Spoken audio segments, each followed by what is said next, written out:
I'm over here counting my stash. Cooper, get out of here. Last time you got me in trouble with Be Safe. This is a good spot to sell my drugs. Sergeant, be safe. We just got a call for suspicious activity. Copy that, dispatch. Captain Chaos and his K9 Kraken along with me are just now arriving on the scene. We'll stop and check it out. 10-4, Sergeant, be safe. Oh no, cops! I'm out of here. Release the Kraken!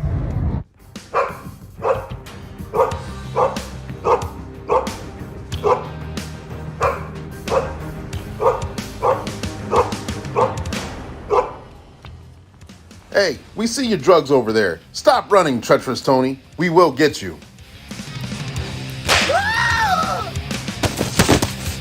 All right. I give up. I won't do it again. Yeah, you say that all the time. I'm sick of going to jail. Illegal drugs are a bad decision. Just ask treacherous Tony. This isn't a good view. Take it from me, Sergeant Be Safe. I want you to make good decisions. And that's your tip of the day to get you on your way.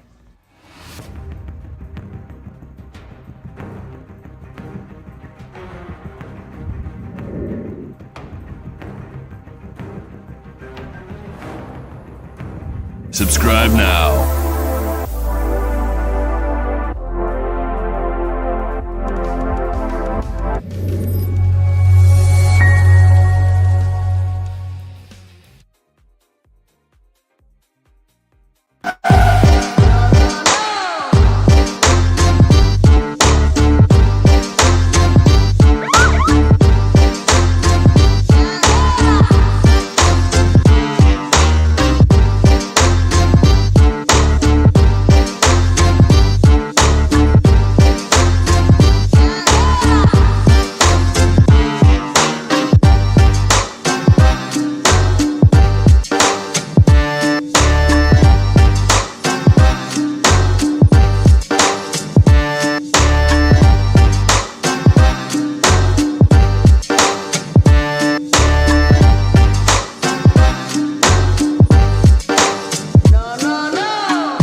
Let's go start the show.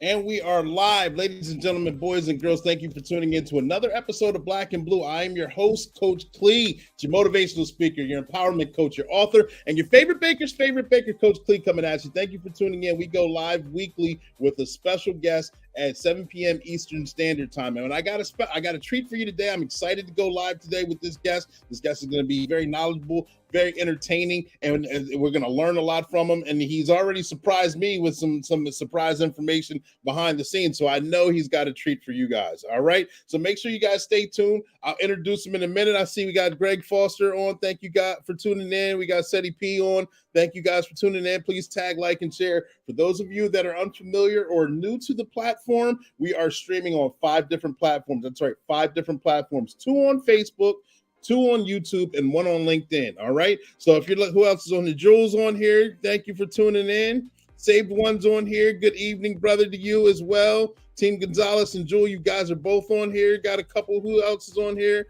Shayla's on here. Good evening. Thank you guys. I appreciate you guys. If you guys looking for that shout out, I don't see who's on here unless you put something in the comment section. So if you want to shout out, put your name and where you're from in the comment section. Also, this is interactive. So if you have a question, put it in the comment section and we'll address it to the best of our ability. This is going to be an ongoing conversation as well. So we'll get to the questions as soon as we can, but we're going to have a lot of fun doing that. Good news. I got some good news and information to put out there. Sergeant B Safe's children's book, the first draft has been put out there. It's not available yet, but the first draft is complete, and I'm excited for it because I know we've been talking about it all year long, and now the wheels on the bus are really going round and round. So you guys stay tuned. We got a bunch of wonderful things. And speaking of Sergeant B Safe, you know, Sergeant B Safe is an affiliate of One Way Publishing. One Way Publishing is the sponsorship here for this podcast, Black and Blue, and the transition from when we used to do the lab as well. One Way Publishing is a book publishing company. I've utilized the resources. You can see the books behind me. Darren's on here. Thank you for tuning in. Please tag, like, and share former guests on the show as well. Yes, recently retired. Give him a shout out.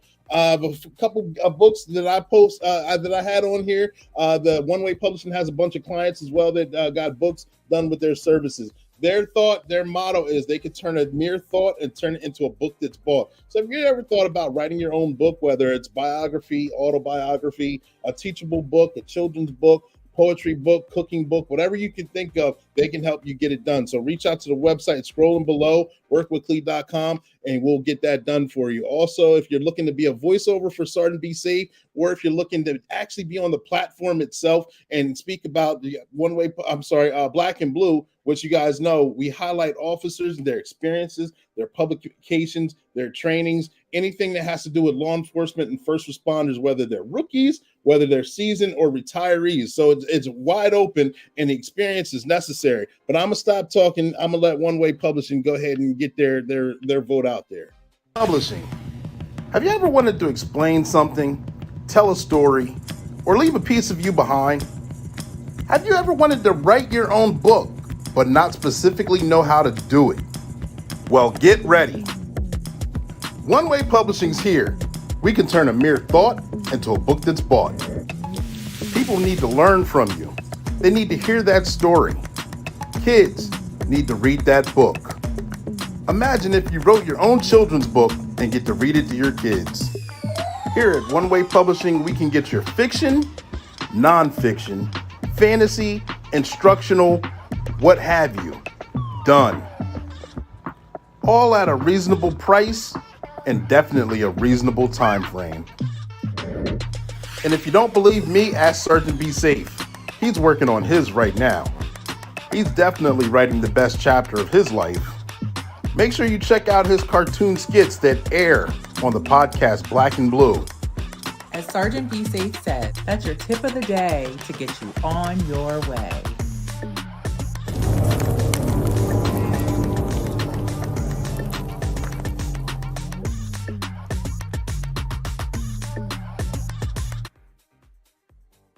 All right, and like I said, that is One Way Publishing. They can turn a mere thought into a book that's bought. So reach out to them. You'll have a lot of fun. You have no idea what you have to offer. You don't want anyone else to write the chapter of your life. You want to be able to write your own chapter of life and leave something for your kids, grandkids, and legacy behind. And the easiest way to do that is in a book format. But enough about that. Enough of me speaking. What you guys are here for is for the special guest who's in the background right now. Let me go ahead and put the banner up. Let me get you up. Jonathan Pultz is he listed as his book, but I know he likes to go by John, by the way. He sent the information there. All right, ladies and gentlemen, boys and girls, if you don't already know who he is, he's another author on the show. His book's on Audible. It's a great book. He's crisis negotiator. He's been in the business for law enforcement for over 24 years. That's a lifetime, ladies and gentlemen. He's got a Harvard Business Certificate of Negotiation Mastery. He's got a master's in dispute resolution. He's also part of their SWAT team. He's a peer support officer. And like I already said, he's an author. And his list goes on and on and on, but I'd be doing him a disservice if I put it out there. I'd rather him join the platform and tell us a little bit about himself. John, are you there? Clee, I'm here. Good evening. How are you tonight? I'm wonderful. And thank you for being a part of the show. How are you? I'm doing great. It's a pleasure to be here. I'm looking forward to your book about Sergeant Be Safe, and I love the animations and how he's a positive role model for our children out there. It's great work you're doing, Clee. Thank you. I appreciate it. And along with the great work you say I'm doing, I know you're doing tons of great work. You're out here saving lives, and you're not only listening to your book that you said you're a crisis negotiator, and negotiation goes hand in hand with everyday life. And I want to jump all over these topics right now. But first, I want to know a little bit, the audience wants to know a little bit more about you as well. Can you tell us a little bit about yourself? Sure. As you mentioned, I'm a Los Angeles police officer. I've been on the job for a little over 24 years. In the city of Los Angeles, we remain pretty busy. Element leader on their SWAT team, and anything can virtually happen on any day. The neat thing about my job is, in the LAPD, we have a unique system.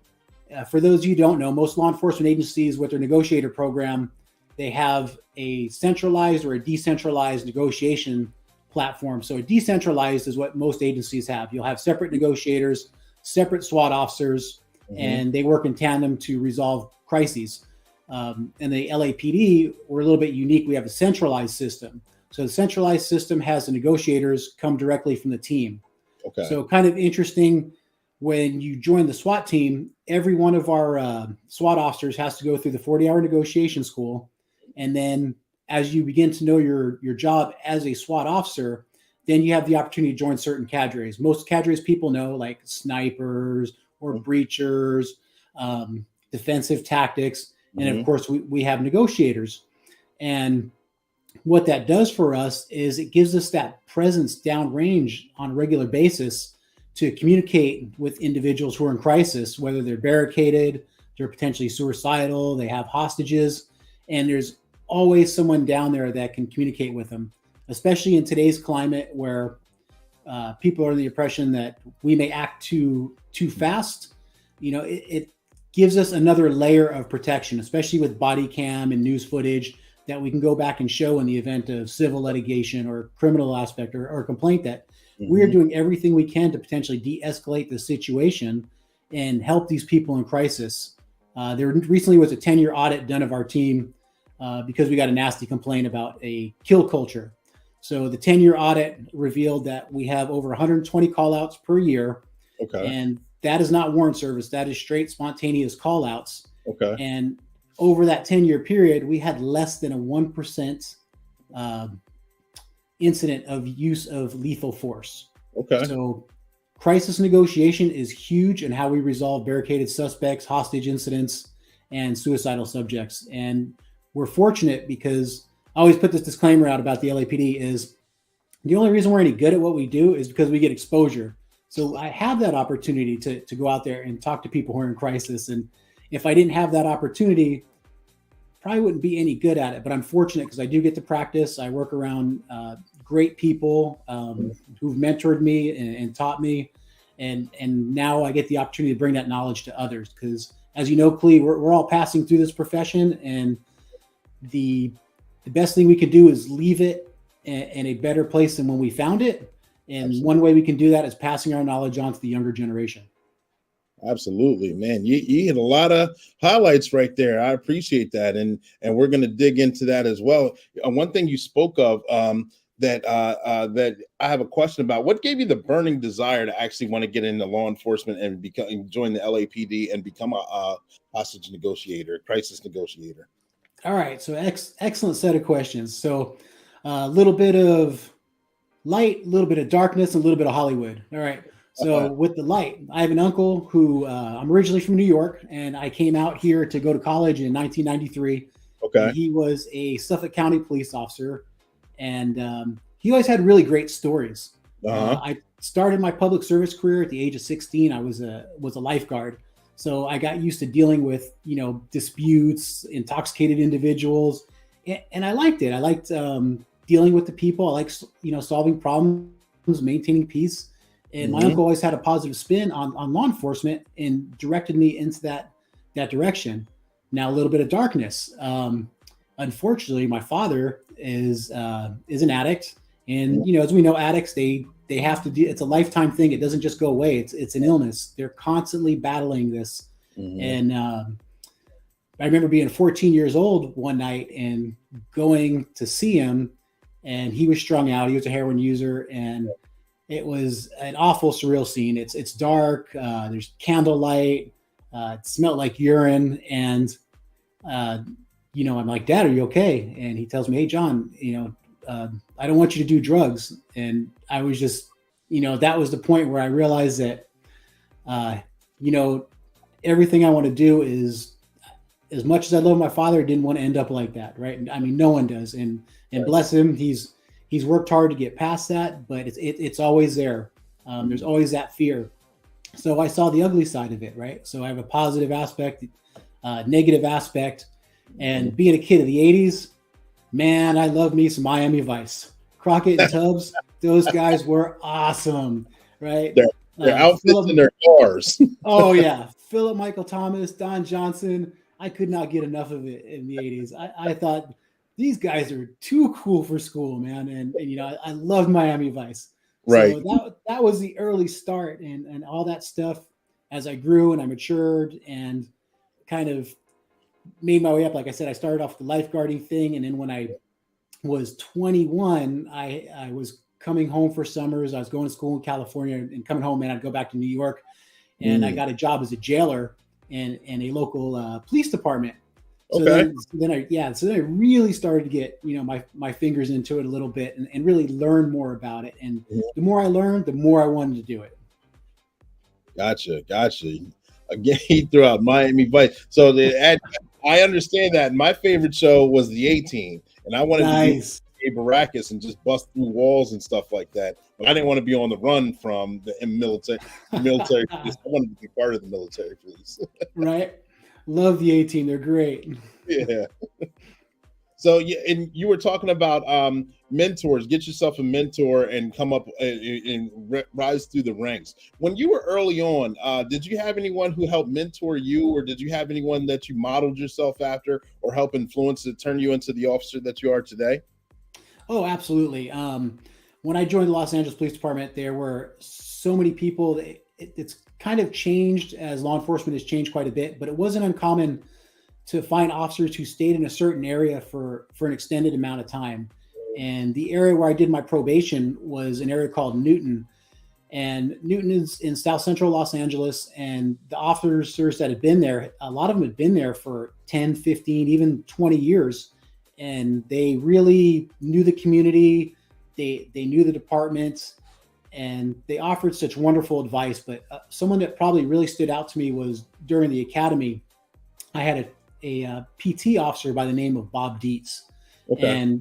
And Bob had worked the street for a long time, then went to the academy, and he was a physical fitness nut. He did Ironmans, and there were often times when he'd get mad at our class and we'd run. I was the class guide. And for those that don't know, that's the guy that carries the flag during the class. And the whole class would be gone. It'd just be Bob and I running, right? And he'd impart wisdom on me, you know, hey, John, you know, when you go out there, you know, always use your mind, be safe, be smart, evaluate your situations. You know, there are great people out there that you're serving. And so I always kept in touch with him, and eventually he promoted. And when he promoted out for the first time, he'd been in the academy for extended amount of time. And he wanted to get back out on the street, and he chose to come work with me, which I thought was an honor. So he thought that highly of me. And so he was definitely a mentor, going up different assignments, gangs, our metropolitan division, obviously SWAT.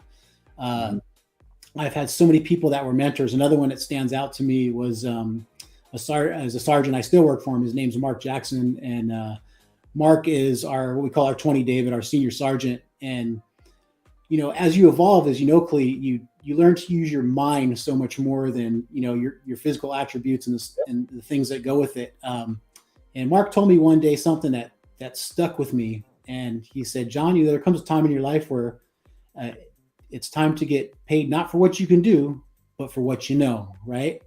And that stuck with me. And the fact that, you know, I have to improve myself mentally, and I have to give back to others, being a leader, training people to be leaders as they come up, teaching them, you know, the skills I've learned so that when I leave, the place will be better and continue to run in a professional manner. I like that. That's a good phrase. I never thought about that before like that. That's a good phrase. You may hear that again, ladies and gentlemen. Remember where you heard it first on this episode. So let me ask you this: how important do you think negotiations are with community service? Not just a crisis situation, not just when SWAT's called out, but just basic community service. How often do you have to give a little to get a little, and just communication in itself? It's enormous, right? I mean, and what I believe is we don't get enough of the training.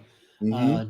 I would say even like going back to grade school, high school, we don't get enough in like finance and communication, right? Yeah. And these are critical skills that we use, but communication it's enormous because like the book that I wrote, Negotiating Like Lives on the Line, the essentials of crisis negotiation for everyday use. And that's exactly what it is. It's for everyday use. When I started looking at my career and I looked at what skills are actually transferable, I can run, jump, and shoot, but that doesn't really switch over to anything in the real world, right? Right. But I know how to remain calm under stress. Mm-hmm. I know how to talk to people. I know how to listen to people. I know how to be empathetic. I know how to investigate. Now, these are things that are universal. It doesn't matter what business you're in or what trade you have. All these things can be used in any situation across any arena. And it's something I started to pay more attention to. And just to put money on it, I got my bachelor's degree from California State University, Fullerton. And I was an athlete in college. Mm-hmm. And my grades showed it, right? I was like a C student, right? I'm going to the police department, I'm going to get through, I'm going to get my degree. So when I started thinking about how can I really improve my negotiation skill, I listen to a lot of books. I read a lot of books. I have an awful commute to Los Angeles every day. It's only 26 miles, but on average, it's an hour and a half each way. So I started listening to a lot of negotiation books. And then I came across a guy, Chris Voss. He's a former crisis negotiation unit leader for the FBI. Mm-hmm. And he wrote a book called Never Split the Difference. And in that book, he's made a very successful career about using those negotiation skills that he learned as a crisis negotiator and applying them to conflict resolution, business disputes, contract negotiation, and things like that. And he took that class, like I told you about you mentioned, the Harvard Negotiation Mastery class online. And first of all, I was like, I got no business being in this class whatsoever. I had to negotiate my way into it. They want an essay. They want to like, who are you and why do you need to come in here? And then especially when I post that C transcript from my my undergrad. But luckily I got accepted, right? So a whole new world opened up to me. I learned a new language. I learned a language of business. I learned how to communicate. I learned the things that I learned that I was using for crisis negotiation apply directly to the business world. They apply to talking to people in the community. They apply to, when we came on, you've read my book, planning and preparation is a big thing I talk about. Mm-hmm. And before I came on, I made sure I did my homework on you, Clee. You sure did, ladies and gentlemen. and I mean that in a good way. There's so many cool things I learned about Clee, and this information is out there for people, but we've ended up in a situation where we don't talk to one another. Mm-hmm. And I don't mean to go off on a tangent, but going back to community policing and why it's super important. So community policing is obviously based on the theory that we get to know the people in the areas we patrol. We get to know their communities, we get to know their families, their schools, their businesses. And in order to make that connection, you have to reach out, right? You have to know about them. You have to know who they are. You have to know what their goals are. You have to know the things they expect from you. You have to, and sometimes that can be difficult because some people aren't very good at listening to the things that they need to improve upon. And then if you're a police officer, a lot of times when we do deal with our community, it is in an adversarial type of interaction, right? Hey, I've got kids vandalizing my business. You're stopping me for no reason. So when you can come together and with the community and find ways to work with them to solve problems, because they're stakeholders and they have a say in how this goes. And remember, they pay our salary. So we're technically their employees. Yep. And to work together and find resolutions for problems that are bothering them, it makes our life easier. Yes, it does. Yes, it does. And I like the how you touched on in your book the difference between having communication and doing negotiations and having that using that being transferable in the real world. I know I don't want to give too many. I want people to read the book for themselves. I don't want to give away too much. But you talk about negotiations for buying a car. You talk about having communications and remaining silent, and is an important part of sometimes of those negotiations. And some things I knew, but I think I just knew them just from working them. But to hear it and then apply it within the past week or so, I'm like,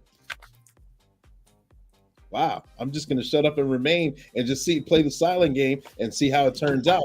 And each time I play the silent game, it's been favorable. Yeah, and there's an awkwardness for people when you're having a conversation and silence occurs, right?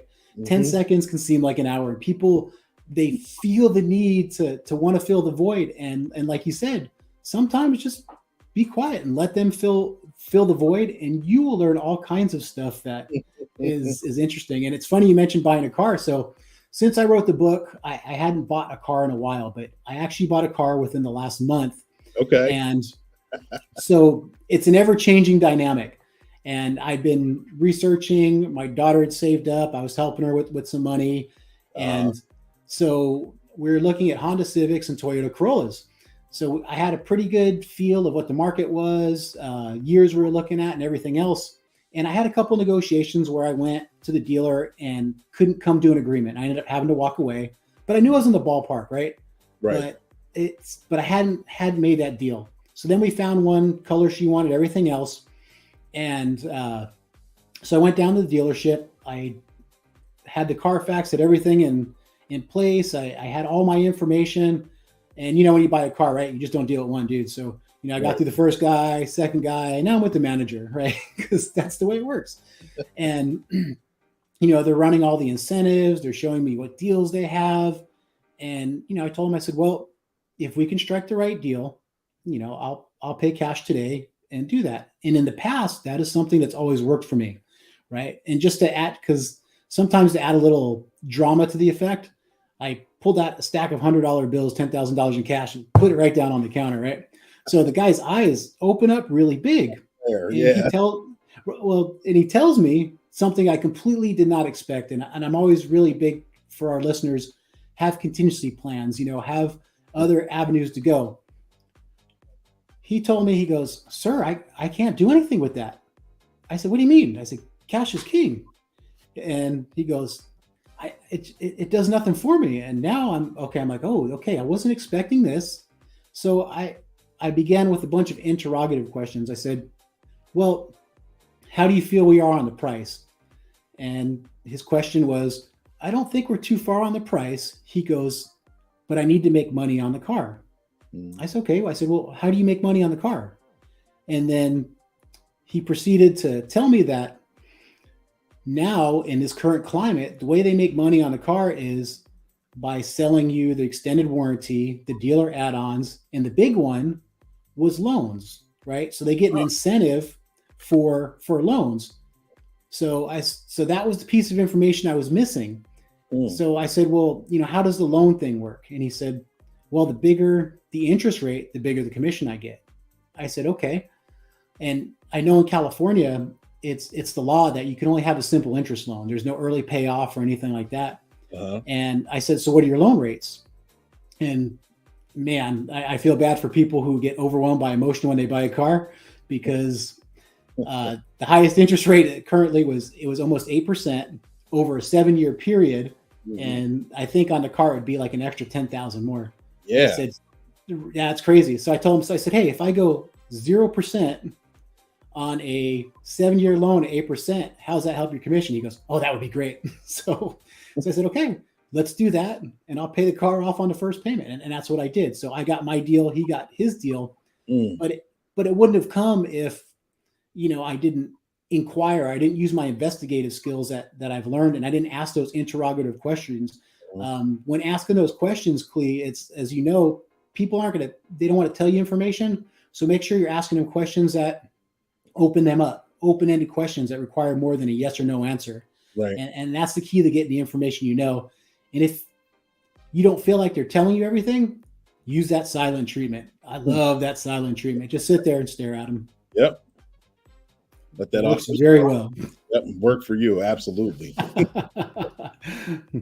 Thank you for sharing that. Thank you. Just stand by 1 minute. Ladies and gentlemen, boys and girls, make sure everyone who's in here, give me 1 like. Likes are free. Likes keep the engagement going. Like keep the algorithm up. I appreciate it. And we're going to stand by because Sergeant Be Safe has something to say. Stand by. We'll be right back.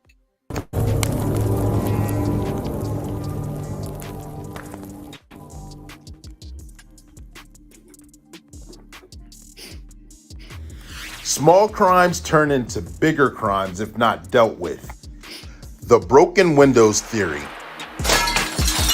Hey, Rob, you blind. I saw you break that window.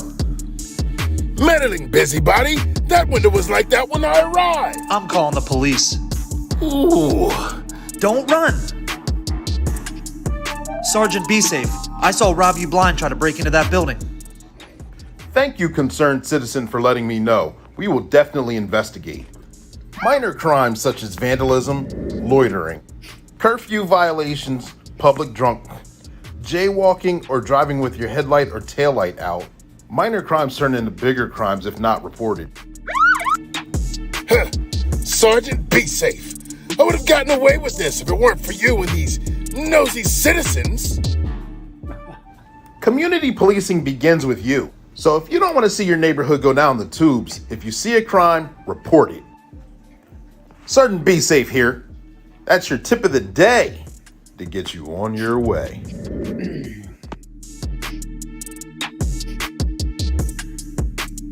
Subscribe now.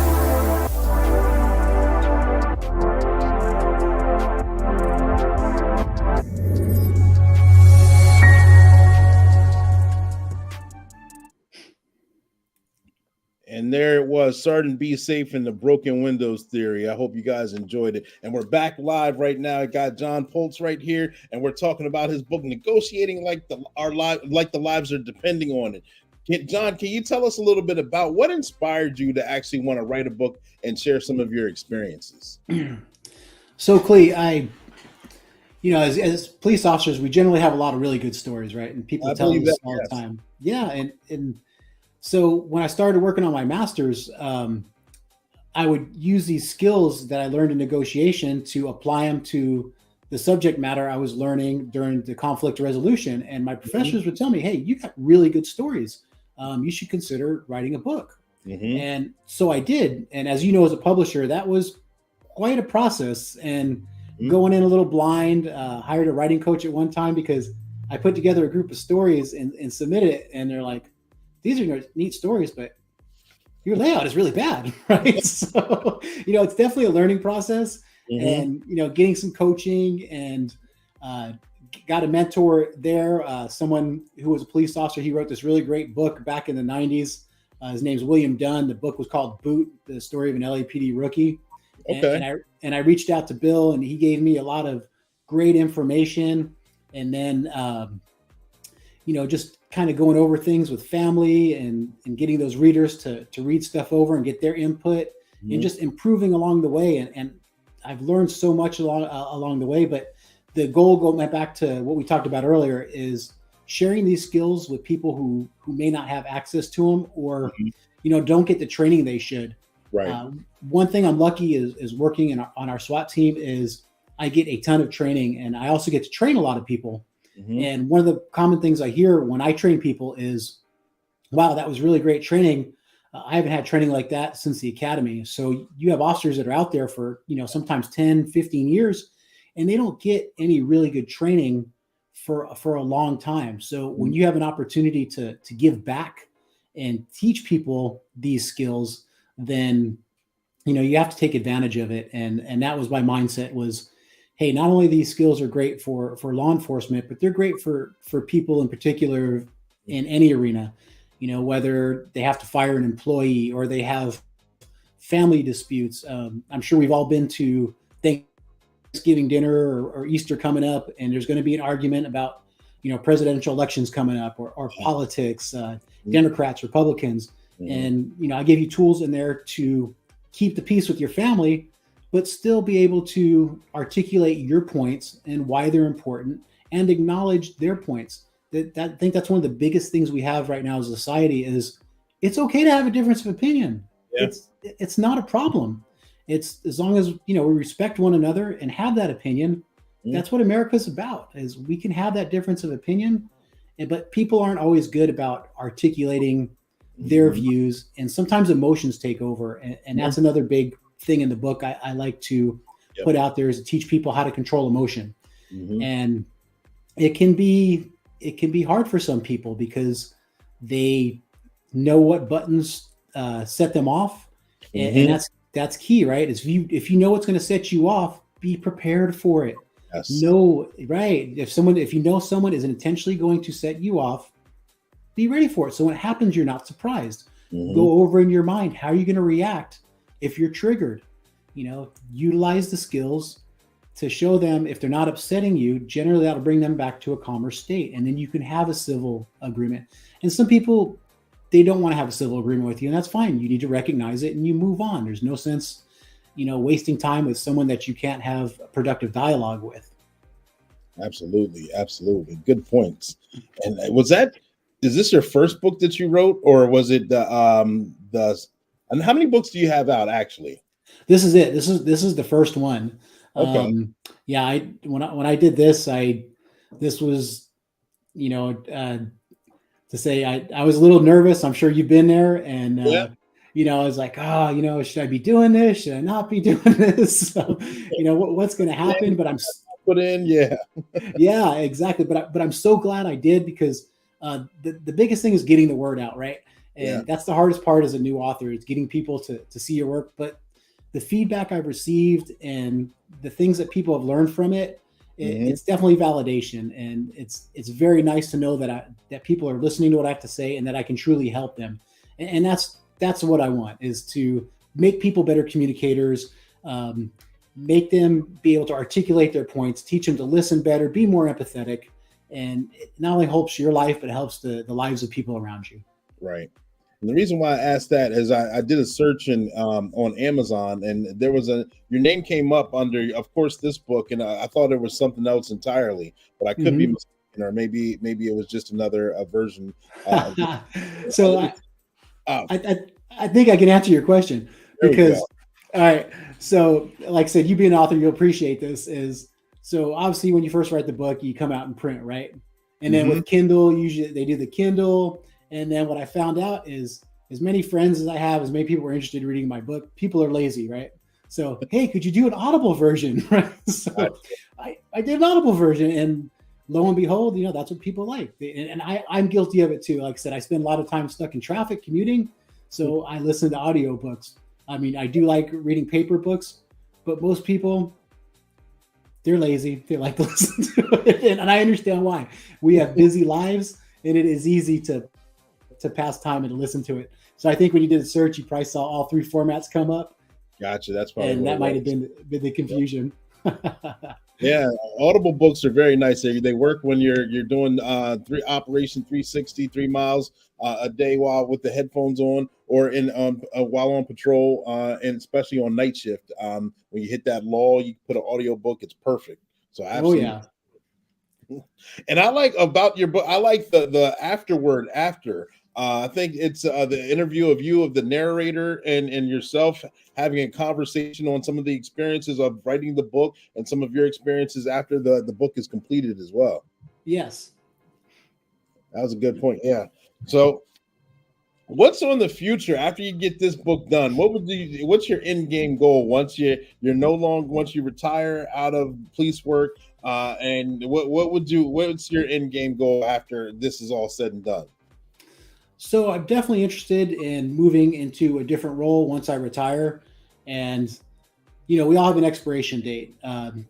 Unfortunately, our bodies in this profession can only hold up for so long, and we give so much to it. we give so much time. Our families lose a lot of us from it because we're gone quite a bit, and there's things that we've missed. But I go back to those transferable skills that we accumulate in this job. And if you want to retire and just do nothing, a lot of us have the opportunity to retire at a fairly young age. And all of us are go-getters. I mean, you're a perfect example of that. You got the publishing company, you got the animation, you got the podcast, and also it helps you mentally as a police officer because you have to have something besides this job, right? Yeah. You have to have other things to strive for instead of as great a profession as it is and honorable as it is, it has a tendency to eat you alive. And if you don't have those side hobbies, then, it could be very dangerous to you, especially as you get, into your second decade of this career. But I would very much, my ideal job, if I could choose anything, is I'd love to work on some kind of high-end diplomacy, something where, kidnap for ransom or, major dispute, country-to-country conflict, political stuff. I'm one of those rare people that I enjoy conflict and I enjoy finding ways to help solve it. And a lot of times people look at conflict so negatively, but a lot of positive comes out of conflict because two people who are disagreeing on something or two factions that are disagreeing on something, when they can meet in the middle and come up with resolutions that satisfy everyone, in the end, it's always a positive, right? And those are important skills. Good point. And, you have people breaking down all the time over, high stress, multi-million-dollar deals, and my philosophy is not to demean any of them, but nobody's going to die, right? So I'm like, we deal with life and death on a regular basis, and it's never planned out. You have this high-end negotiation coming up next week. You have time to plan, you have time to prepare, get everything in order.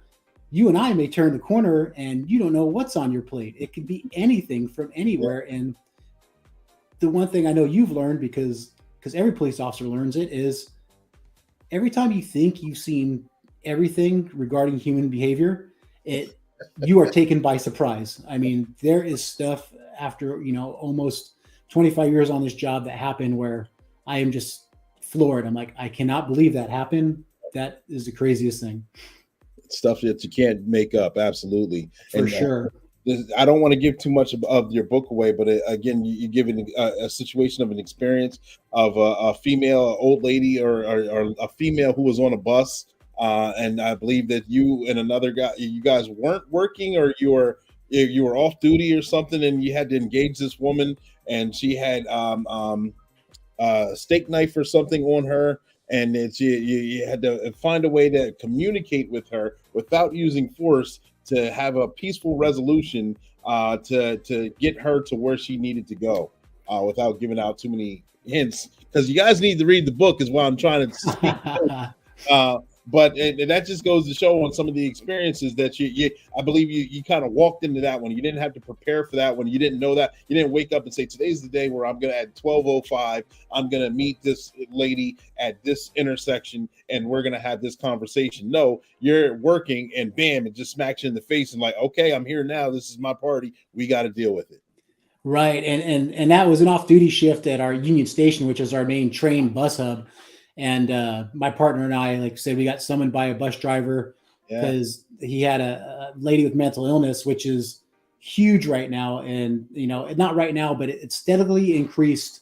I know when I first became a SWAT officer in 2010, I would say probably 12% of our calls dealt with mental illness. Now that number is probably about 90 something percent. And in Los Angeles, we have a huge homeless problem. And a lot of them are suffering from really bad mental illness, and they're self-medicating with things like fentanyl and methamphetamine. And unfortunately, there's just so many people, and they're not getting the help they need fast enough. And what they do is, they end up turning to criminal acts. And when they turn to criminal acts, unfortunately, the police is who deal with them. And our law enforcement officers today, I don't believe, are fully prepared to deal with mental illness at the rate that they do. One of the things I always like to tell people is law enforcement's a little bit backwards as far as a profession on the fact that when we bring our newest people in, we put them in patrol, right? And patrol, in my opinion, is the hardest job because you never know what you're going to run into. You never know when it's going to happen. And oftentimes we have the youngest people doing that. We try to pair them up with some mentorship and some experienced individuals, but that only lasts for a short amount of time. Then before you know it, like in the LAPD, we got like two 25-year-old kids like running out there together, and they're trying to solve the world's problems. And they don't have the life experience, they don't have the training, they don't have the background. I mean, they're trained as best as they can be, but there's something to be said for time, experience, and getting the outside training you need. And a lot of times these guys are doing the best they can with the training they have. And it doesn't always go as smooth as it can, right? On the incident you're talking about with Ruby, that was her name. Myself and my partner, Officer Ralph, we ended up helping her out. And I mentioned at the end of the chapter that it was fortunate that the two of us were able to respond to that call when we did, because we did have experience. We've dealt with multiple mental illness type individuals, and we were calm, we were patient, and able to work through the problem without hurting her. And it reminds me of a situation you were involved in, right? There's a great news story about a car accident you came upon about a young teenager by the name of Dana and his mother. And for listeners who may not be aware, autism can really cause emotional outbursts in people who suffer, with the illness. And once they're taken out of their regular routine, sometimes they can react, and they can react violently. And looking at the news footage, there are three things that stood out to me, Clee. Was one, the right officer arrived on that scene at the right time, which was yourself. Two, Dana was a teenager, almost a grown man at the time, and unexperienced officers who pulled up on the scene might have seen someone that looked like a young grown man to them who's in a state of emotional shock. And they may not know how to deal with that. He may be lashing out violently, he may be yelling, he may be screaming. And if for our listeners who don't know, you dealt with that situation, you calmed Dana down, you got everyone through it with no incident. And the mom actually, made a big deal of it, went to the news media, went to your department, talked about how great you handled that situation. But the biggest thing that stands out to me is when they interview you, you said you reflected back to a training class you had in the academy, right? And I think we were talking, it might have been as long as, a decade or more previously, right? And that's a long time. Go ahead, sir. I'm sorry. No, I was saying, at that time, it was about a decade prior back then, yes. Right. And that's a long time to go without that sort of training, or at least an update with the stuff that's happening right now, because mental illness is huge. You look at the pandemic, now we're going into financial crisis, the regular stressors of the world with crime going up. There's a lot on people's plate, and they are going to react in sometimes violent ways when they mentally break down. And we have to be able to recognize it and stay patient and listen to what they're telling us. Yeah. And ladies and gentlemen, I did not pay him to tell that story. In fact, he caught me off guard with that story because I did not even know that he knew. I didn't know it was still floating out there, to be honest with you. But yes, it's a true story. Yep. And thank you. And you touched on many things in that as well. One situation is seasoned officers. You get to a certain decade in your career, like you said, where you're veteranized, you're seasoned. You're a peer support officer. I've seen through your bio. How much do you feel it's important for other officers who've been on this job for a decade or more to get evaluations, to have someone to talk to have the peer support program? And I know you highlighted in your book as well, a certain individual, a friend, and I know I've experienced someone on the East Coast as well, where officers, they hit a certain level of burnout, and you can see, you don't see it at the time, but looking back, you see how they just spiral, and their spiraling could lead them into some sort of addiction that could lead them from losing their job, and ultimately and unfortunately it can sometimes have them lose their life as well. Have you experienced anything like that, and how would you say we as first responders and law enforcement should counteract that? Yeah, man, that's a heck of a question, right? And so, we start off again with our young officers, right? And contrary to what some people think, when they go in there, I guarantee 99.9% of them say, when asked the question, why do you want to become a police officer? Why do you want to become a sheriff? Why do you want to join law enforcement? What is it, Clee? To help people. Drive fast cars, help people. Yes. There you go, right? So they all want to help people, make the community better. Mm-hmm. But we ask so much of our police officers. We ask them to be, crime fighters, mental mm-hmm. health advocates, community support members, drug addiction resolutionists, clean up graffiti, clean up gangs, stop robberies, enforce traffic enforcement, right?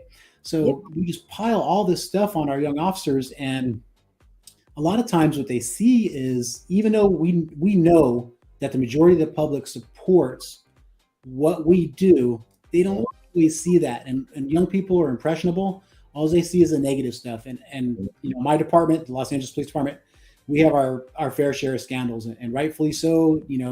We had to pay for those sins, but there's so much good work that goes on in the background that is never appreciated or never brought to the forefront. And having peer support counselors or an outlet where these officers can talk about how they're feeling, as opposed to drinking alcohol or doing other negative behaviors that could affect their health, is extremely important. And it's good to see that it's now being recognized a lot more. I know you had Chris Chandler Yates on. He talked about that. Who else? Joe Kelly. Was it Jimmy Oliver, the PAL coach? Right. Yes, in Syracuse, New York. Yes. Right. And and that's, I'm sure that listening to him, that's the way he gets his frustration out. Right. Is he mentors these young people, and is able to do that. And you have to find those healthy outlets that allow you to do so, whether it's exercise, family, podcasting, books, animation. These are things you need. But I think now that officers are starting to recognize more and more, I think our generation, we were more against these things because there's a stigma attached to it. Hey, if we tell them we have mental problems, they're going to take our guns away. They're going to put us, behind a desk. They're not going to let us do our job. My friends are going to find out. I can't have that. Mm-hmm. Where one thing I do see in the newer officers is they're more open to mental health help, and that's important, because there are things that nobody should ever have to see on this job, and sometimes they see it repeatedly. Horrible traffic accidents, horrible family violence, gang violence, and you have to have an outlet for that. And it's good to see that now it's being more accepted. And unfortunately, I've had many people I know on the job who've committed suicide, and it didn't have to go that way. Right. There are people there to reach out for them, and the process a lot of times is not what they think. If you reach out for help, you're not going to be stigmatized for it. You're not going to be punished for it. They have great programs in place that you can anonymously, they'll take care of you. And it's pretty impressive with my department where it's gone, but it's still not fully accepted. People refuse to believe it because they're scared of the perception of others. But it's a huge problem, and it needs to be addressed. You see the military is doing a really great job of addressing those things now. And I just saw a news article talked about it's the 20-year anniversary of Operation Enduring Freedom or Iraqi Freedom. And it, talked about 20 years later that, PTSD is still going on with a lot of these individuals who saw combat in Iraq, and it's never going to go away, right? They just have to learn to manage it and talk to people when they need to. And the same thing in law enforcement. These things that happen, you have to have a positive outlet. You can't start, letting your body get addicted, doing dangerous behavior, because it's just going to consume you. It's going to consume your family. And before you know it, too much time is going to be passed, and it's sad to think what could possibly happen. Absolutely. I appreciate you sharing that. Yes. And those of you, first responders, officers that are listening or watching the replay, if you do, just want to let you know, peer support officers, if you do reach out to them, it is confidential. The only time it's not confidential is if it's you want to harm yourself or harm someone else. Other than that, everything is strictly confidential, so you can feel secure on actually opening up to one of your peers, someone who does the job and understands what the job is as well. Just want to put that information out there. Right. And it doesn't even have to be formalized. There's no, a lot of times there's no paperwork or anything like that. You could just like John going and talking to Clee coming and talking to John, and we do it that way, right? We're looking out for one another like we would do in most situations. And like Clee said, don't be afraid to use that. A lot of times, most of your agencies, your divisions, your precincts, whatever they are, they'll have a list that you can look at of who your peer support officers are. And to look them up, you can approach them and say, hey, is it cool if I talk to you? And they can talk to you, somewhere off campus or wherever it needs to be, wherever you're comfortable. On the phone, we're just here to help you. That's it. Yep, absolutely. And stand by, ladies and gentlemen, because Sergeant Be Safe has something to say. Make sure you guys enjoy this commercial interlude.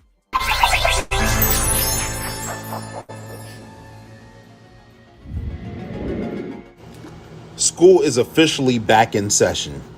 So remember, kids, while standing at the bus stop, stay on the sidewalk or someplace out of the way of traffic. And drivers, you may need to leave your house a little earlier to stop for those stop school buses. Hey, watch out! Oh, come on. I'm running late for work. Hey, pull over.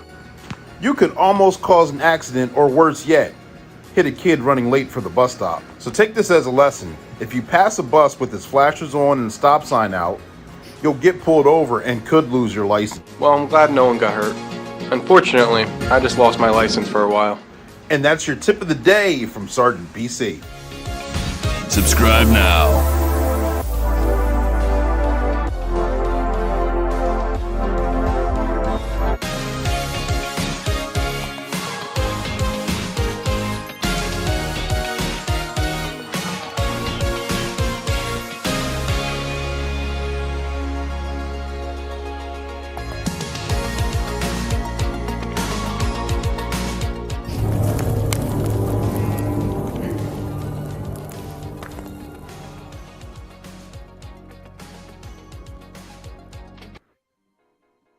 And we are back. I hope you guys enjoyed that one. That's one of the first ones I used. You can kind of tell it's a lot shorter, kind of get to the point. The volume's a little off, but we have fun doing that. But John, I want to get back. I forgot to ask you earlier, where exactly, if anyone's interested in getting a copy of your book, where exactly could they go, or what's your contact information that you would share so they can order a copy of your book? So the easiest way, Clee, would be go to Amazon. So it's on Amazon. It's also on Audible, and it's also on iTunes. So Amazon or iTunes, you'll find every format, whether you're looking for paperback, Kindle, or audio. You can find them right there. Gotcha. And Shayla, with a comment right here, peer support is such a great offering for officers. Absolutely. I'm sure those opportunities just have to be a simple conversation with the peer has saved lives. Yes, it has, more than you know. And a lot of it is just one-on-one conversations, like we already said. Yes. Definitely. So, John, let me kind of change gears a little bit and ask you this question here. Through the climate of the country, a lot of businesses, a lot of agencies, a lot of organizations are having difficulty finding, recruiting, or retaining any individual for their business. And law enforcement and first responders no different. We have a couple. I always say, kids, please forgive me. I know you're young adults that coming out of college. You're kids to me that are coming out of college, but young adults coming out of college or soon getting out of the military. And sometimes they're like, "Why law enforcement? I kind of want to, but I don't."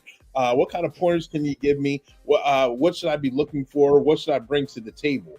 And then second half of that question, you got seasoned officers that are in the second or third decade of their career, and they're doing the quiet quitting, and they're just burnt out, and they're walking away from the job. What would you say on both sides of those coins to individuals that are having those kind of questions?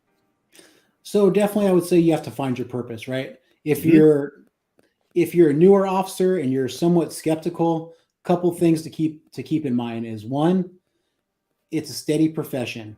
You're not going to go hungry. You're not going to run out of work. We're seeing a lot of layoffs, especially in the tech sector. And one thing I remember when I joined the police academy was I was someone who always wanted to be a police officer. But when I started meeting my academy classmates, I was in awe about how many people came from the film industry, construction. Wow. They were teachers. They came from all different walks of life, and they all turned into really good police officers. For a while, because the economy was so good and jobs were plentiful, and the criticism that came on, we've had trouble recruiting. But if you're interested in this career, even if you're not 100% sure, but you want to try it out, think about the things I talked about earlier, like transferable skills. If you just want to try it out for a period of time, I think you're going to fall in love with it. But you probably will learn a lot of stuff from this job that you cannot get in any other professions. And those skills are transferable to maybe other career goals you may have.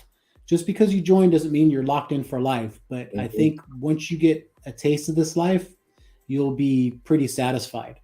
As far as the seasoned veterans, those who are, it's interesting sometimes. I've heard that people say that only police officers and convicts are the ones that they count time in reverse, right? It's only 2 years till I parole. It's only 2 years till I can retire. Yeah. So, that's a bad place to be, right? You can go back and say, what were the things that brought you onto this job? What were the things that made it fun? But for me, what can I pass on? Like I said, I know I'm not going to be doing this for the rest of my life. Right. And this career has been extremely good to me. And I want to be able to pass the skills on to people who are coming behind me so they can do their job safer. They can do it better. I've seen things over my 24 plus year career that are just incredible. One of the biggest things is the technology in law enforcement. Right. When I first went out on patrol, the best tool we had was a streamlight, right? It was like a battery operated flashlight, and it was terrible for lighting. It was clunky, it was bulky, and then all of a sudden, and then all of a sudden, even the tasers, right? They were ridiculous. Yeah. And then all of a sudden, they started to improve. You saw better lighting come out where you could turn night into day. The technology that would keep officers from having to go straight up and put hands on people. As a SWAT officer, it's been incredible. So when I first joined the SWAT team, we did everything with lights and mirrors, right? We'd use a big old long mirror, stick it in a room, make sure there's no boogeyman, right? Are you good? I think we're good, right? So then, you go in there, you step in there.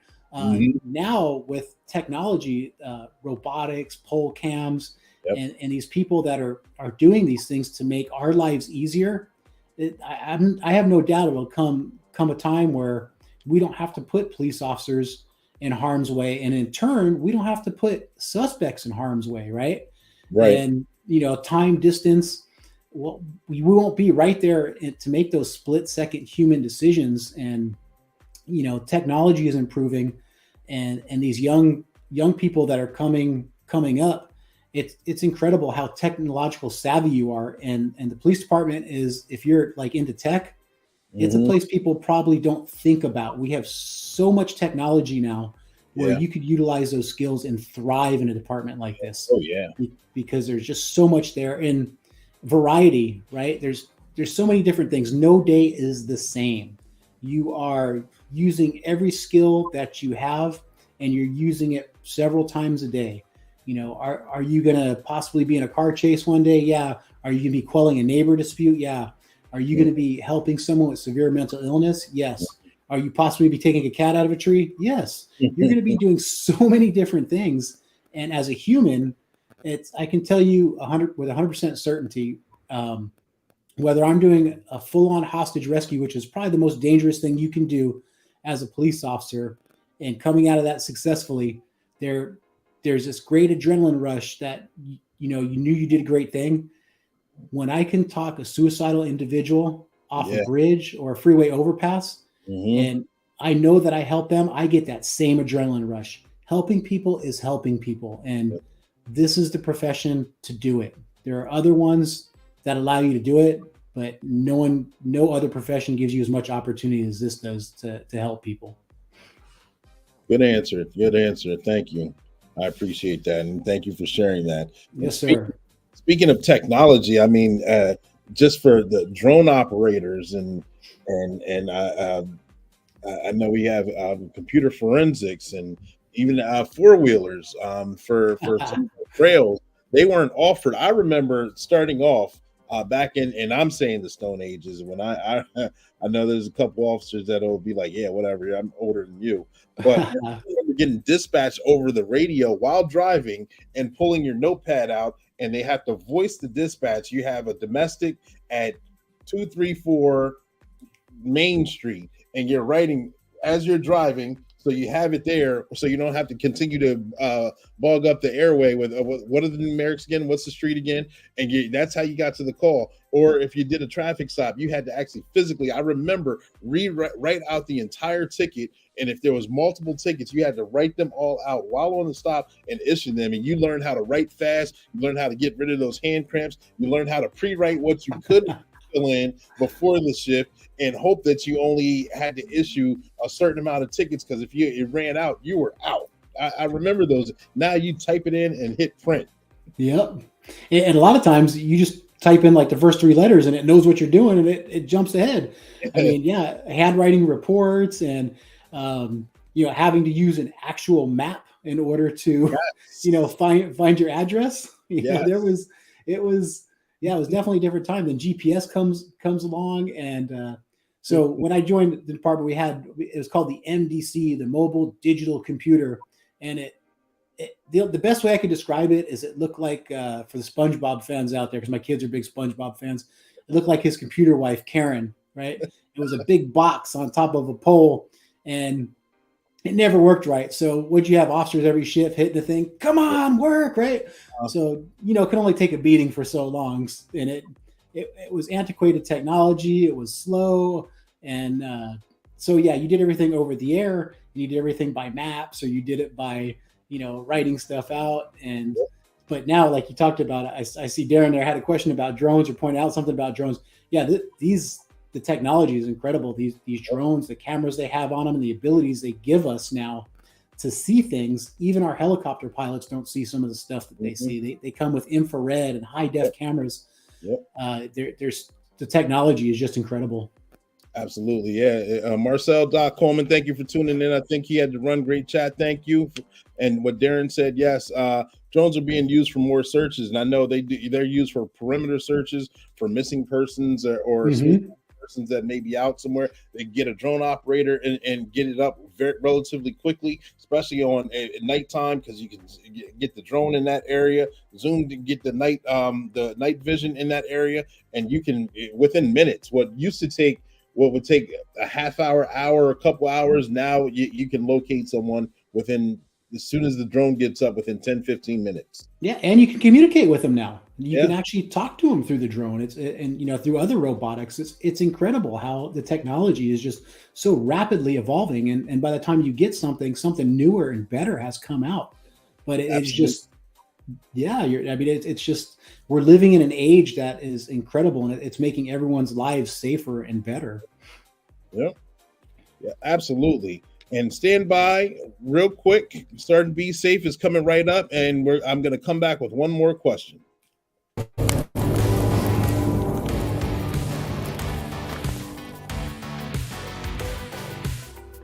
Insanity.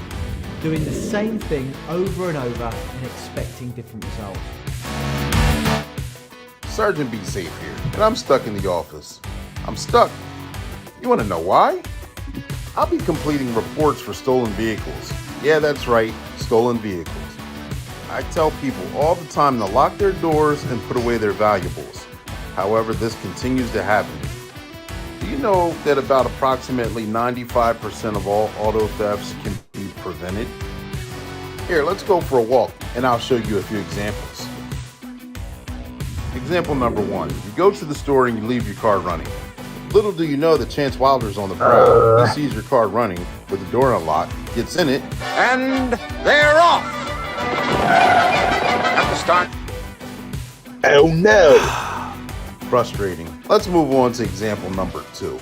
Ooh. You're at home and the car's parked for the day, but you feel safe and secure and believe this could never happen to me. And there's Rob You Blind going from car to car. Just got Party caught though. pooper, be safe. Hands up. You're coming with me. Ooh. People leave their car doors unlocked, and believe it or not, their keys in them. Here's video footage of someone going onto someone's driveway and entering their car, and guess what? Stealing that too.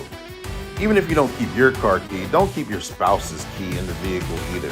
Believe it or not, they park right beside you. So therefore, take the extra step, lock your vehicle, and take your keys inside. So here's a little bit of information for you. If your car is ever stolen, and then I find it and recover it, it's usually not in the same condition that it once was. It could have been involved in a motor vehicle accident because of joyriding, or just have more dents, scratches, and damage on it. You'll get an incident report and a tow bill. Your insurance company may cover the towing and recovering fee, but you could also have to come out of pocket with some extra expenses. So now let's move on to example number 3. Parking lots at major businesses are prime targets. Lock your doors, put valuables away, park in well-lit areas, and definitely do not, I cannot stress it any harder, leave your vehicle running in the parking lot. Because no matter how many times Rob You Blind and Wild Chance go to jail, they will always take advantage of a prime opportunity to take your valuables or steal your vehicle. Don't be an easy target. Hands up, you both are coming with me. Ooh. These are just a few examples of how you can protect yourself and be vigilant with your property. And that's your tip of the day to get you on your way.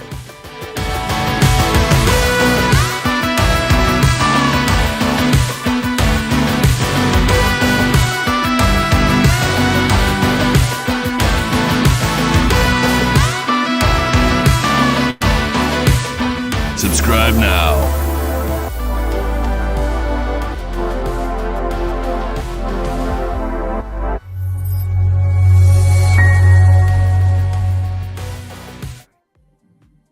All right, and we are back. I hope you guys enjoyed that one. That's one of my more favorite Sergeant Be Safe cartoons. But we're back. John, I want to thank you for taking time out of your day and coming on the platform and blessing this platform with information, sharing your book, sharing negotiating skills, the importance of law enforcement, the experiences, how you get a first-class ticket to the best ride of your life working this occupation. In the course of conversation, I may have forgot to ask a question, or I may have jogged your memory on something that you would like to share. Is there anything else that you would like to put out there? Right now, the floor is yours. Oh, great. Thanks, Clee. It definitely was an honor to be here with you, and I'm so happy to have met you and have the opportunity to share my experiences and the opportunity to tell people about my book. But what I would like to do is leave the listeners with maybe a couple of negotiating tips for them, and if they can use them, it's great. So 2 of the biggest things I think as a negotiator and a resolver of conflict that you can use in any situation is, one is to be empathetic, right? So we hear empathy thrown out quite a bit, and basically being empathetic does not necessarily mean that you have to take sides with one person, but put yourself in their situation. Know that you can feel the same way they do, and you don't necessarily have to agree with it. But if someone's struggling and they're having a tough time, be empathetic to their situation and try to see things from their vantage point. The other one is to actively listen, right? And Jim Pyle wrote a book called Get Anything from Anyone at Any Time, and another one called Control the Conversation. And he probably had the best active listening advice I'd seen. He says, active listening is easy as pie. It's physical, it's intellectual, and it's emotional. So physical, one thing that a lot of people don't take for granted when they talk to people is body language, right?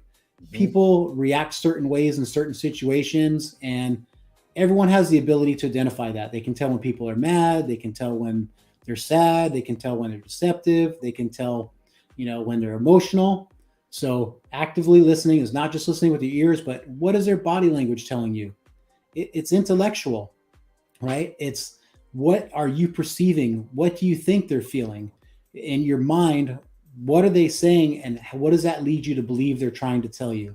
And it's an emotional, right? The way people use voice inflection, the way they make statements, that can also give you a lot about what they're going through and what issues they're having, what needs to be resolved. So when you actively listen, look for those 3 indicators: physical, intellectual, and emotional, and also be empathetic, right? Put yourself in their situation. If you were there, how would you handle it? And one other thing for our law enforcement listeners is, remember, we were a little bit different. We spend our life going from call to call solving people's problems. And when people encounter us sometimes, that's the time to slow it down a little bit. Like a major league pitcher or an NBA star or an NFL star, you have the ability to process information quickly, right? Threat, no threat, you make a determination on stuff sometimes before you even have all the facts. And a lot of times you're right.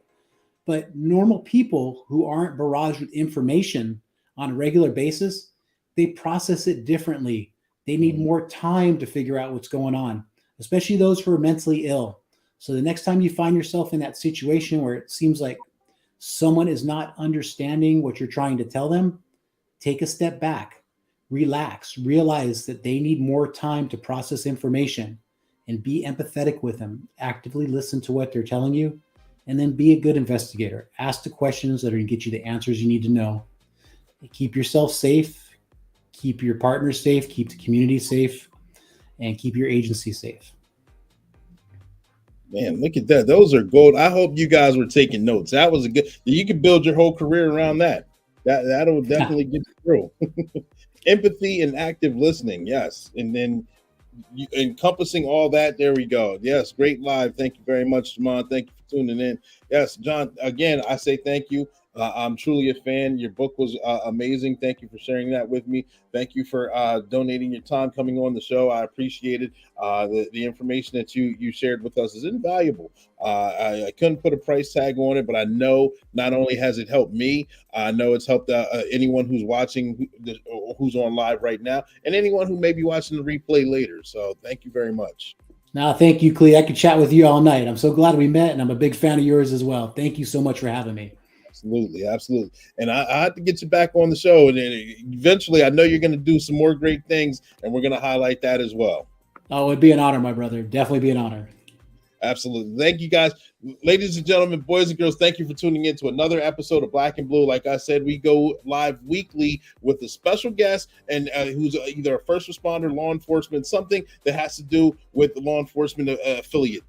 We talk about their experiences, we talk about their training, we talk about their publications, whether they're rookie season or retirees. So we got a special guest coming to the platform next week. I don't want to tell you who they are right now because I'm excited for them and I want you to stay tuned in.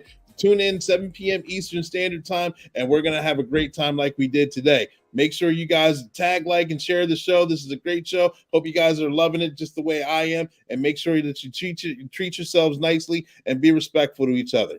10-4, over and out.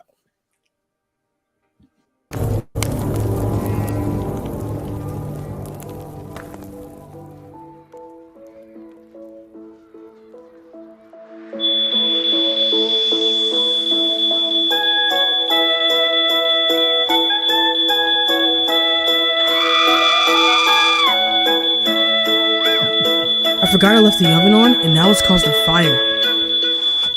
Oh no! I hear an alarm! Sergeant, be safe. Can you help me?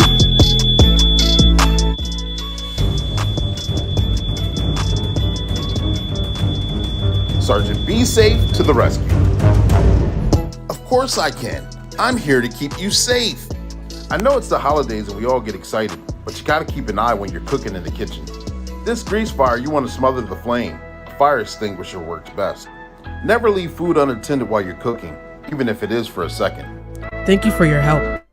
Without you, the fire would have caused this holiday to be disastrous. You're welcome.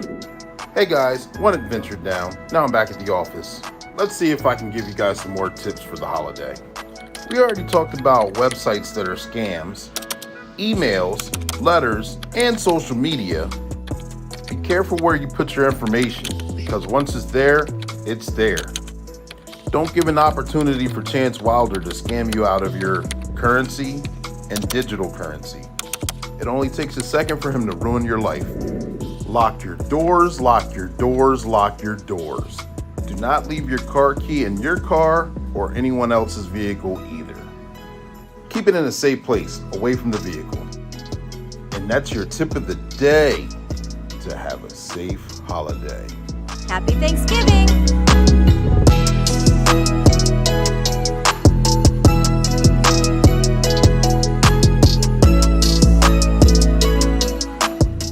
Subscribe now.